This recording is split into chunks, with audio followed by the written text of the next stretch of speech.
মন্তেশ্বরে হামলার ঘটনায় আইসিকে কাঠগড়ায় তুলে এসপির দ্বারস্থ হলেন মন্ত্রী সিদ্দিকুল্লাহ চৌধুরী। দোষীরা গ্রেপ্তার না হলে আগামী 10 জুলাই কলকাতায় বৃহত্তর আন্দোলনের হুমকি দেন তিনি। জানি না এই নৈরাজ্য অবসান হতে হবে, তা নাহলে আগামী 10 তারিখে জুলাই কলকাতায় মহা মিছিল বের করবে প্রতিবাদ, যদি বিচার না। বৃহস্পতিবার নিজের কেন্দ্র মন্তেশ্বর বিধানসভায় ঢুকতে গেলে নিজেরই দলের কর্মীদের হাতে আক্রান্ত হতে হয় গ্রন্থাগার মন্ত্রী সিদ্দিকুল্লাহ চৌধুরীকে। মন্ত্রীকে দেখে স্থানীয় তৃণমূল কংগ্রেসের নেতা কর্মীরা কালো পতাকা দেখানোর পাশাপাশি গো ব্যাক স্লোগান দিতে থাকেন। এরপর পুলিশের সামনে তৃণমূল কর্মীরা মন্ত্রীর ওপর আক্রমণ করে বলেও অভিযোগ করেন সিদ্দিকুল্লাহ। যদিও এই ঘটনায় মন্তেশ্বর থানার আইসিকে কাঠগড়ায় তোলেন মন্ত্রী। সিদ্দিকুল্লাহ চৌধুরী বলেন, আমি আশা করিনি যে এই নৈরাজ্য আমাদের তৃণমূলের জামানায় দেখতে হবে। এই নৈরাজ্য অবসান হতে হবে। যদি এর বিচার না হয় তাহলে আগামী 10 জুলাই কলকাতায় মহা মিছিল বের করা হবে। সিদ্দিকুল্লাহ বলেন, স্থানীয় তৃণমূল নেতা আহমেদ শেখ কিছু গুন্ডা বাহিনী পুষে রেখেছে।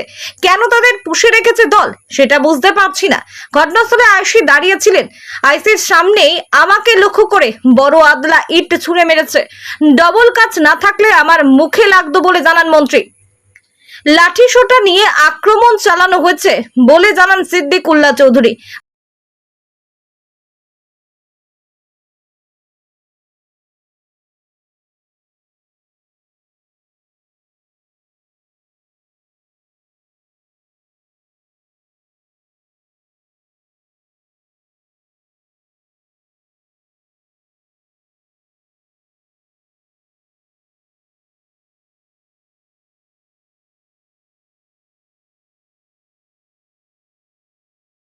আছে সিএমএসকে বলেছি, তো ডাক্তার পাঠাবেন, টেট ভ্যাক দেবো, ওষুধ খাবো, এবং এটা আমি আশা করিনি এই নৈরাজ্য সিপিএমের জামানায় আমাদের টিএমসি জামানায় দেখতাম।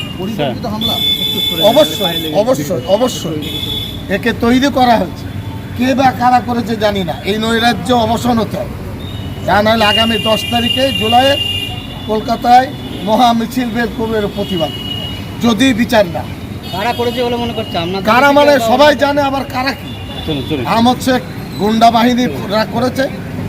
আমি তাদের কোনো ক্ষতি করেছি? আমার সঙ্গে কোনো লেনদেন আছে? কেন তাদের পুষে রেখেছে দল? কেন পতাকা মানুষ মন চালে দেখাতে পারে, সৌজন্যতা একটা আছে, তাই বলে অ্যাটাক করবে? 50 জন 100 জন পুলিশের সামনে থানার আইসি দাঁড়িয়েছিলেন, এত বড় ইট ছুঁড়েছে আমার উপরে। ওই ডবল কাজ যদি না হতো মুখ ভেঙে যেত। মন্তেশ্বর গ্রাম পঞ্চায়েতের প্রধান রফিকুল ইসলাম শেখ তিনি বলেন, এই ক্ষোভ এলাকাবাসীর ক্ষোভ, জনগণের ক্ষোভ। সিদ্দিকুল্লাহ সাহেব এই কেন্দ্রের বিধায়ক হওয়া সত্ত্বেও এই এলাকার লোকজন একটি বিধায়ক সার্টিফিকেট পেতেন না। গত 4 বছর অতিক্রম হয়ে 5 বছর হতে চলেছে। উনি এখানে না এসে সাতগাছিয়া অফিসে এসে তোলা তুলে চলে যেতেন। বিধায়ককে ঠিকমতো কাছে না পেয়ে এলাকাবাসী এই ঘটনা ঘটিয়েছে বলে জানান তিনি। বর্ধমান থেকে সঞ্জিত করে রিপোর্ট, বিপি নিউজ পূর্ব বর্ধমান।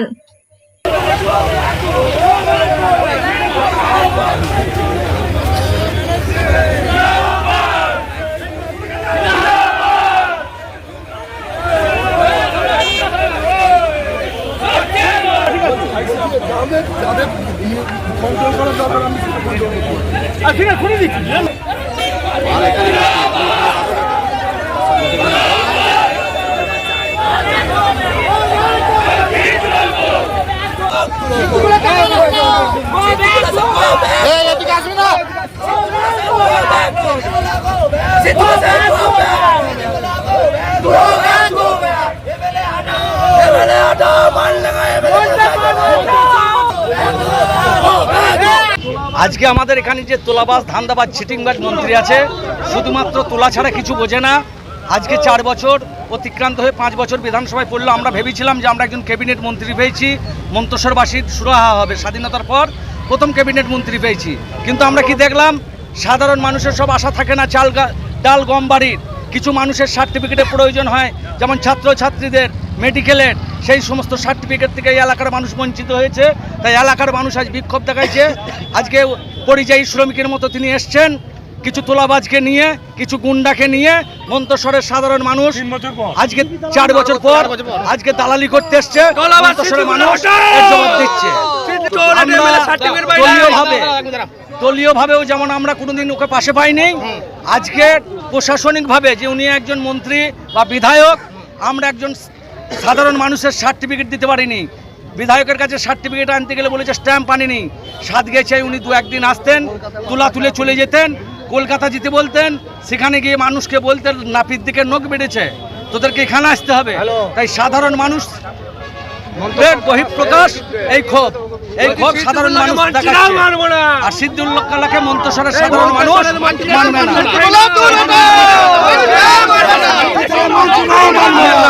আমি মন্তেশ্বর গ্রাম পঞ্চায়েতের প্রধান রফিকুল ইসলাম শেখ। হ্যাঁ, মন্ত্রী মহাশয় তো বাঁদিকে বসেই থাকেন, সামনেই থাকেন। উনি বরাবরই যার গাড়িতেই থাকেন। আমি আজকে ওনার গাড়িতে কাল থেকে ডিউটি করছি। উনি বরাবরই সামনের গাড়িতে, সামনের সিটেই থাকেন। কি হলো ঘটনাটা হলো এরকম, দাঁড়িয়ে আছে, ওখানটা ভিড় আছে, কালো পতাকা আছে, পুলিশের গাড়ি আছে, আমিও যাচ্ছি।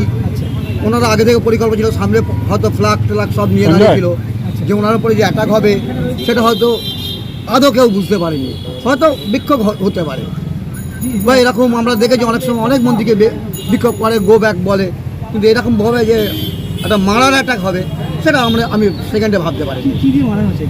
সেটা মারা যায়, ইট আছে, লাঠি আছে, আচ্ছা, সামনে ভয়ের চোর হয়েছে, আরও 2-4টে গাড়ি চোর হয়েছে, মোট 5খানা গাড়ি চোর হয়েছে।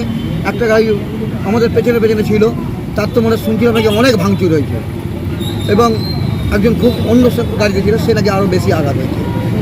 উনি কি আহত হয়েছে, লেগেছে কোথাও? তা মন্ত্রীমশাই ওই যে ইটটা মেরেছে, তার জার্কিংয়ের কাজগুলো না পুরো পাউডার টাইপের হয়ে গেছে। এটা তো সেফটি গ্লাস, আমি মারলে পরে সঙ্গে সঙ্গে ভেঙে গুড়িয়ে যাবে না। এর ভেতরে প্লাস্টিক টাইপের আটা থাকে, তার জন্য জিনিসটা গ্রিপ করে গেছে। যদি এমনি প্লেন গ্লাস হতো তাহলে হয়তো আমরা ওই ইটটা তো ওনার বুকেও লাগতো, তো আমার দিকেও মেরেছে, সেটা আমারও বুকে লাগতে পারে। কারা করলো? কারা করলো আমি দাদা বলতে চাই, আমি কলকাতার লোক, যেটুকু দেখতে পেরেছি কালো পতাকা ব্যাজ লোক সব ছিল। এই পুলিশ প্রোটেক্ট দিয়েছে, নেই বা কী করতে পারি সেটা আমি অত, আমি তো এটা সেকেন্ডে হয়েছে, আমি কিছু বুঝতে পারছি। কোনো কি রাজনৈতিক দলের পতাকা ছিল? রাজনীতির পতাকা দেখতে পাইনি। আপনার নাম কি? আমার নাম শ্যামল পাল।